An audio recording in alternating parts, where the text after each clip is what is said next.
কোথায়? আমি তাহলে কে? তুমি তোমার মাম্মাম, মাম্মা মানায়? আসল মা। দুই বাংলার জনপ্রিয় অভিনেত্রী জয়া আহসান ডিয়ার মা সিনেমায় প্রথমবার মায়ের চরিত্রে অভিনয় করেছেন। শেষ ক্লাবে কি বললো? তুই কি স্কুল থেকে এলি? মামা ড্রপ করে দিয়ে গেছে। তোর মা? ছবিটি পরিচালনা করেছেন অনিরুদ্ধ রায়চৌধুরী। গতকাল বৃহস্পতিবার অন্তর্জালে মুক্তি পেয়েছে ছবির ট্রেলার। 3 মিনিট 30 সেকেন্ডের ট্রেলারে উঠে এসেছে মা মেয়ের সম্পর্কের টানাপোড়েন। ট্রেলার মুক্তির পর থেকে সিনেমাটা নিয়ে জয়ার ভক্তদের আগ্রহ তুঙ্গে। সেই আগ্রহের আগুনে ঘি ঢাললেন বলিউড অভিনেতা অমিতাভ বচ্চন। আজ শুক্রবার অভিনেতার ভেরিফাইড ফেসবুক অ্যাকাউন্টে জয়ার আসন্ন সিনেমার ট্রেলারটি অনুরাগীদের সঙ্গে ভাগ করে নিয়েছেন অমিতাভ। আমার শুভকামনা সবসময় তোমার সঙ্গে। ওই পোস্টের ক্যাপশনে তিনি লিখেছেন, টনিদা, আমার শুভকামনা সবসময় তোমার সঙ্গে আছে।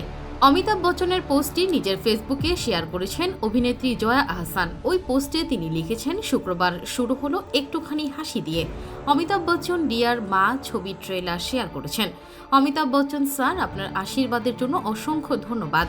জয়ার পোস্টে অনুরাগীরা ডিয়ার মায়ের জন্য শুভকামনা জানিয়েছেন। ওই পোস্টের মন্তব্যের ঘরে অভিনেত্রী সাদিয়া আয়মান 3টি লাল হার্ট দিয়ে শুভেচ্ছা জানিয়েছেন। উল্লেখ্য, ডিয়ার মা সিনেমাটি মুক্তি পাবে 18 জুলাই। মুক্তির আগে প্রচারণায় ব্যস্ত সময় পার করছেন অভিনেত্রী। সিনেমার 2 মুখ্য চরিত্রে অভিনয় করেছেন জয়া ও চন্দন রায়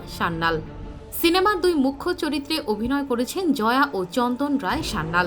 ছবিতে আরও আছেন শাশ্বত চট্টোপাধ্যায়, ধৃতিমান চট্টোপাধ্যায়, মালায়ালাম অভিনেত্রী পদ্মপ্রিয়া জনকি রামন।